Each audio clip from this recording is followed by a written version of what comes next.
Pemirsa, Kota Binjai adalah salah satu daerah yang ikut pada Pilkada serentak 9 Desember 2020 mendatang. Seperti apa tahapan Pilkada yang sudah dilakukan penyelenggara Pilkada dan bagaimana strategi KPUD Kota Medan dalam mensukseskan Pilkada di tengah pandemi saat ini. Untuk mengetahui lebih jelas, kita ikuti dialog reporter Keriawan Sembiring bersama Ketua KPUD Kota Binjai, Zulfan Effendi, berikut ini.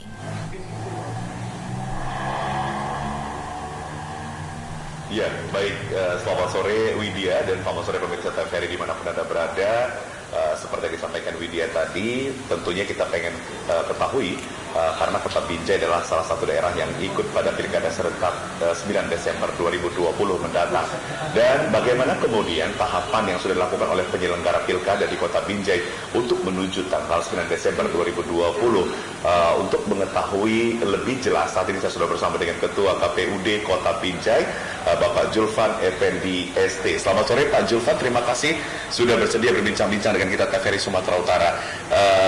Pak, terkait dengan tahapan pilkada, tentunya memang ini adalah menjadi tugas dan tanggung jawab daripada penyelenggara pilkada, yaitu KPUD Kota Binjai. Sampai saat ini tahapan apa saja yang sudah dilakukan oleh KPUD Kota Binjai, Pak? Baik, terima kasih Pak Bang Giri. Terkait dengan tahapan pelaksanaan pemilihan wali kota dan wakil wali kota Binjai tahun 2020, KPU Kota Binjai sudah melakukan beberapa hal ya berdasarkan PKPU nomor 5 tahun 2020. Dimulai dari bulan 6 Juni 2020 yang lalu, kita sudah membentuk ya, melantik PPK dan PPS Kota Binjai. Ada 5 kecamatan di Kota Binjai, kemudian ada 37 kelurahan yang kita lantik, yaitu PPS masing-masing setiap kelurahan itu ada 3 orang. Kemudian tahapan selanjutnya di tanggal 15 Juli yang lalu kita juga melakukan pencocokan dan penelitian ya, untuk melakukan pendataan pemilih sampai dengan tanggal 15 Agustus. Itu kita juga membentuk petugas pemutakhiran data pemilih atau PPDP yang tugasnya adalah melakukan kunjungan ke masing-masing rumah pemilih yang ada di Kota Binjai untuk menentukan atau menetapkan daftar pemilih tetap. Nah, dari situ KPU juga sudah mengeluarkan peraturan KPU nomor 6 tahun 2020, yaitu pelaksanaan pemilihan wali kota dan wakil wali kota, gubernur dan wakil gubernur itu dalam masa pandemi COVID-19. Yaitu kita harus menggunakan protokol kesehatan. Nah, semua badan ad hoc kita dari mulai PPK, PPS dan PPDP yang kita lantik, kita lakukan rapid test untuk memastikan kita itu sehat, termasuk dengan seluruh komisioner yang ada di Kota Binjai dan juga sekretariat. Nah, dari situ barulah kita melakukan turun ke lapangan ke masyarakat, yaitu melakukan pendataan pemilih. Nah, dari pendataan pemilih, hasil coklit sudah kita tetapkan ya, daftar pemilih sementara yang awalnya 178509. Nah, hari ini menjadi daftar pemilih tetap yang sudah kita tetapkan itu menjadi 179569 dengan jumlah 475 TPS. Nah, kemudian tahapan selanjutnya kita juga melakukan pendaftaran pasangan calon. Nah, di bulan September yang lalu, tanggal 4 sampai dengan tanggal 6 September, KPU sudah menerima pendaftaran pasangan calon itu. Untuk di Kota Binjai ada 3 pasangan calon. Pasangan calon nomor urut 1 itu Bapak Rahmat Sore Alam dan Bapak Ustadz Usman Jakpar. Kemudian pasangan calon nomor urut 2 itu Ibu Lisa Andriani dan juga Bapak Sabta Bangun. Kemudian pasangan calon nomor urut 3 itu Bapak Juliadi dan Bapak Amir Hamzah. Kemudian dari itu juga kita sudah menerima ya, tahapan berikutnya kita juga sudah menerima laporan dana kampanye dari ketiga pasangan calon. Kemudian tahapan selanjutnya kita juga sudah masuk hari ini dalam proses pelaksanaan kampanye. Ya, kampanye itu berdasarkan PKPU 11 tahun 2020 berbeda dengan kampanye pilkada sebelumnya, yaitu Pilgubsu 2018 dan juga Pilkada 2017 dan Pilkada 2018. Karena ini situasinya masa pandemi, maka untuk rapat umum itu menghadirkan massa di satu tempat, di halaman, di lapangan yang luas, itu tidak dibenarkan lagi. Jadi ada metodenya, yaitu hanya pasangan calon itu boleh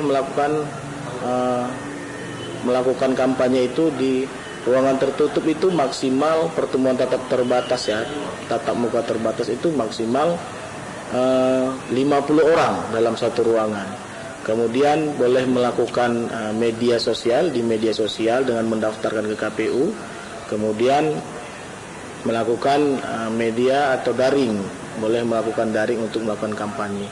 Nah, KPU juga dalam proses masa kampanye ini sudah mencetak alat peraga kampanye, baik itu spanduk, kemudian umbul-umbul, dan juga baliho serta billboard, yang itu kita fasilitasi untuk ketiga pasangan calon itu. Nah, itu sudah kita serahkan ke masing-masing pasangan calon untuk dipasang dan dilakukan peletakan di zona yang sudah kita tetapkan. Nah, untuk pasangan calon sendiri boleh juga menambah alat peraga kampanye tersebut untuk mencetak sendiri tambahannya maksimal 100% dari jumlah yang sudah kita. Itu spanduk itu lebih kurang ada 74, kemudian umbul-umbul ada 100 buah, baliho itu ada 5, kemudian billboard 1 yang kita fasilitasi. Kemudian untuk pasangan calon boleh menambah alat peraga kampanye. Nah, bahan kampanye itu 50% sudah kita cetak ya. Itu sedang insya Allah dalam waktu dekat ini akan kita bagikan ke masing-masing pasangan calon. Bahan kampanye berupa brosur dan juga pamflet itu untuk kita bagikan nantinya. Kemudian kita juga sekarang sedang proses perekrutan, yaitu petugas KPPS yang bekerja di TPS. Ada 475 TPS yang di Kota Binjai ini sudah kita lakukan perekrutan. Insya Allah paling lama tanggal 23 kita akan melakukan pelantikan KPPS. Nah, untuk tahapan selanjutnya kita juga dalam rentang waktu dimulai bulan 6 yang lalu ya, juga kita lakukan sosialisasi ya. Sosialisasi itu kita sudah melakukan 4 kali sosialisasi daring ya, webinar, kita hadirkan pimpinan kita KPU RI, kemudian penggiat demokrasi, tokoh masyarakat, Bawaslu dan KPU Provinsi Sumatera Utara untuk menjadi narasumber. Ada 4 kali, temanya terkait dengan peningkatan partisipasi pemilih, kemudian penyelenggara pemilu yang berintegritas gitu kan.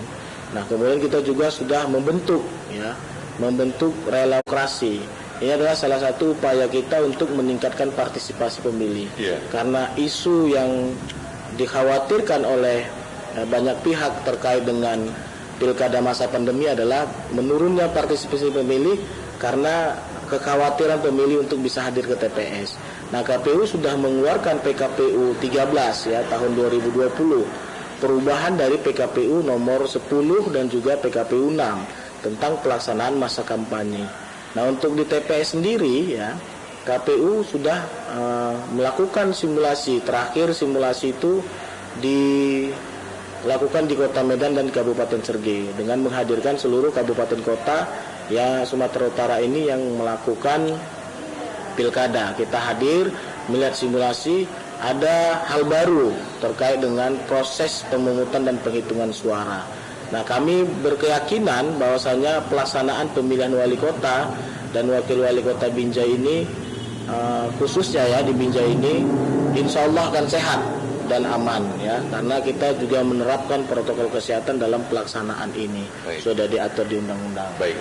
Kalau kita berbicara tentang PKPU nomor 6 tahun 2020 tadi, Pak Julfan, di sana kan dinyatakan ketika pilkada dilangsungkan di saat bencana alam non bumi ya, tapi itu adalah COVID-19. Minimal maksimal katanya satu TPS itu adalah 500 jumlah pemilih. Apakah benar demikian? Iya benar, untuk pemilih berdasarkan PKPU 2 ya PKPU 19 tahun 2019 berubah menjadi PKPU 17 ya tahun 2020, maksimal pemilih dalam satu TPS itu adalah 500 pemilih. Mensiasati lah supaya tidak berkumpulnya. Kalau kita lihat Pilgubsu 2018 dan Pilkada 2015 di Kota Binjai itu maksimal pemilih dalam satu TPS itu 800 pemilih. Jadi ini dikurangkan menjadi 500 pemilih. Ya, Pak Julpan, kemudian yang kita tanyakan adalah simulasi. Ini kan tentunya melibatkan KPUD supaya nanti teknis pemilihan teknis dalam TPS, dalam memberikan hak suaranya masyarakat kan bisa paham. Kemudian teknis secara umum juga pihak penyelenggara sudah mengetahui. Kalau di Kota Binjai sendiri, apakah sudah dilakukan simulasi seperti yang ada dilangsungkan di Kota Medan beberapa waktu yang lalu? Ya, kalau simulasi terkait dengan pemungutan dan penghitungan suara, KPU Kota Binjai menghadiri acara simulasi yang dilakukan oleh KPU RI di Kota Medan dan Kabupaten Sergi. Nah, kita diundang untuk bisa langsung melihat dan menyaksikan proses pelaksanaan pemungutan dan penghitungan suara. Tapi sebelum pelaksanaan simulasi yang dilakukan oleh KPU RI di Kota Medan dan Kabupaten Sergi, kita juga sudah mengundang ya Komisioner KPU RI Ibu Evi Novida Ginting untuk menyampaikan terkait dengan proses pemungutan suara dan penghitungan suara masa pandemi, yaitu ada beberapa hal baru ya, sampai dengan simulasi yang kelima ini ada 12 hal yang baru. 12 hal yang baru itu adalah yang pertama, pemilih itu wajib menggunakan masker. Ya, nanti di dalam formulir C ya, formulir C itu adalah pemberitahuan. Pemilih akan diberitahu terkait dengan bagaimana pada saat hadir itu ditulis wajib menggunakan masker. Kemudian jam kehadiran itu ditentukan ya. Misalnya nomor 1 sampai dengan DPT ya, daftar pemilih tetap itu ada 400 orang misalnya. Dibagi dengan 6 jam ya. Dimulai pemungutan suara itu kan mulai jam 7 sampai pukul 13. Jadi sekitar ada 6 jam. Jadi kalau 400 dibagi 6 jam berarti pemilih nomor DPT dalam pemilih nomor urut 1 sampai dengan 40 itu dimulai pukul 7 sampai dengan pukul 8. Kemudian pemilih nomor urut 41 sampai dengan 80 dimulai pukul 8 sampai dengan pukul 9. Nah, itu hal-hal barunya. Kemudian pemilih juga nanti akan diberikan sarung tangan plastik. Sarung tangan plastik pada saat melakukan pemungutan atau pencoblosan. Nah, saat pemilih hadir, pemilih tidak boleh berkerumun, harus menjaga jarak sebelum masuk ke dalam TPS. Nah, kemudian pemilih yang masuk itu nanti juga dimintakan untuk membawa alat tulis sendiri. Alat tulis ya. Pemilih harus membawa alat tulis karena pada saat masuk ke TPS kan formulir C pemberitahuan diberikan ke KPPS 4 dan 5. Kemudian dicatatkan, pemilih mencatat namanya di formulir C daftar hadir ya setelah masuk. Kemudian nanti pemilih disuruh duduk ya di ruang tunggu yang dikasih jarak oleh TPS ya, petugas TPS. Kemudian nanti KPPS akan memberikan surat suara masuk ke dalam bilik. Kemudian tinta tidak lagi dicelup tapi nanti diteteskan di salah satu jari pemilih. Nah, setiap saat, setiap waktu ketika ada waktu kosong, petugas KPPS akan melakukan penyemprotan disinfektan. Ya, sebelum masuk juga pemilih disuruh di termogan dulu sama petugas linmas kita. Dikasih termogan, kalau dia 37,3%, 37,3 suhunya itu, maka dia dikasih ke lebih dari 37,3 tadi, disuruh ke bilik khusus untuk melakukan pemilihan. Nah, kalau yang di bawah 37,3, maka pemilih boleh melakukan di TPS yang sudah disediakan. Nah, pemilih juga masuk suruh cuci tangan, keluar pun nanti akan disuruh cuci tangan. Dan sarung tangan plastik tadi dibuang di tong sampahnya. itulah kira-kira ya. Jadi memang prokes benar-benar dilangsungkan pada pilkada serentak 9 Desember mendatang. Iya Bang, ya Pak Julpan. Tapi yang menarik, yang kemudian menjadi pertanyaan atau pengen menjadi masukan dari masyarakat adalah bagaimana kemudian mekanisme kepada lansia dan disabilitas nanti di TPS. Nah kalau untuk disabilitas, KPU sudah menyiapkan juga setiap TPS itu template ya, template untuk yang masa pemilih yang disabilitas, yang tidak bisa melihat ya. Kemudian untuk lansia, ibu-ibu hamil dan yang disabilitas, kita akan membuat TPS yang mudah diakses, ya mudah diakses untuk lansia, ibu hamil dan disabilitas, dan itu akan menjadi prioritas bagi pemilih yang lansia, ibu-ibu hamil, dan nanti ada juga untuk orang tua lansia akan ada formulir pendamping, ya formulir pendamping pemilih untuk bisa menggunakan hak pilihnya untuk yang lansia ataupun ibu hamil. Baik. Oke, Pak Julpan, yang menarik lagi nih ketika nanti kan pada pandemi atau masa pandemi COVID-19 seperti saat ini kan memang kampanye ini tidak bisa dilakukan.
Media Dewan Pers, Pers. Maksudnya terverifikasi oleh Dewan Pers medianya itu. Ya, oke. Kalau begitu sampai saat ini, apakah seluruh paslon yang ada di Kota Binjai sudah mendaftarkan ini kepada pihak KPUD? Kalau untuk ketiga pasangan calon itu sudah mendaftarkan masing-masing akunnya untuk melakukan kampanye di media sosial. Baik. Kalau kita berbicara tentang suksesnya penyelenggaraan pilkada di Kota Binjai kan tidak terlepas daripada partisipasi jumlah pemilih, ya, partisipasi jumlah pemilih. Meskipun tadi Pak Julpan sudah mengatakan DPT-nya sudah bertambah dari sebelumnya begitu ya. Nah, kemudian apa strategi daripada KPUD untuk meningkatkan partisipasi pemilih? Terus kemudian bisa dijelaskan dulu nih Pak Julpan, kalau kita berbicara tentang pilkada sebelumnya, berapa ini partisipasi masyarakat Kota Binjai dalam pilkada yang dilangsungkan? Ya, untuk pemilihan wali kota dan wakil wali kota Binjai tahun 2015 yang lalu, partisipasi pemilih di Kota Binjai ini ada berkisar 65% ya, lebih kurang 65%. Nah, untuk pemilihan gubernur 2018 yang lalu, itu partisipasi kita lebih kurang itu ada 67%. Nah, hari ini KPU Kota Binjai sudah menetapkan atau mentargetkan ya untuk peningkatan partisipasi pemilih itu berjumlah 77,5%. Nah, adapun strategi-strategi yang kita lakukan yaitu yang pertama itu kita membentuk yang namanya relawan demokrasi. Nah, relawan demokrasi ini ada lebih kurang 30 orang jumlahnya, terbagi di tersebar di 5 kecamatan. Artinya ada masing-masing 3 orang di masing-masing kecamatan. Untuk itu mereka ada dari basis disabilitas, basis pemuda, basis keluarga, basis komunitas, basis marginal. Nah, itu salah satu strategi kita. Mereka ini turun langsung ke lapangan dan ke rumah-rumah warga untuk melakukan sosialisasi. Itu salah satunya. Mudah-mudahan nanti relawan demokrasi ini meningkatkan partisipasi jumlah pemilih di Kota Binjai. Tapi satu lagi, tapi singkat Pak Julpan.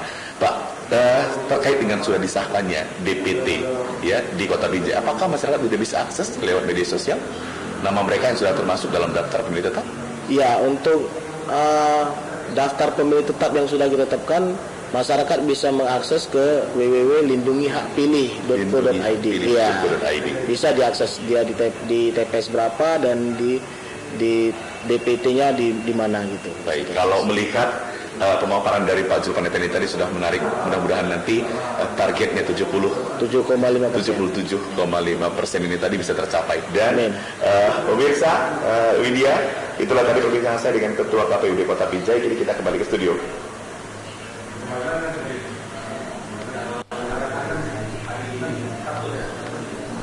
Ya, terima kasih Karyawan Sembiring melaporkan langsung dari Binjai, Sumatera Utara.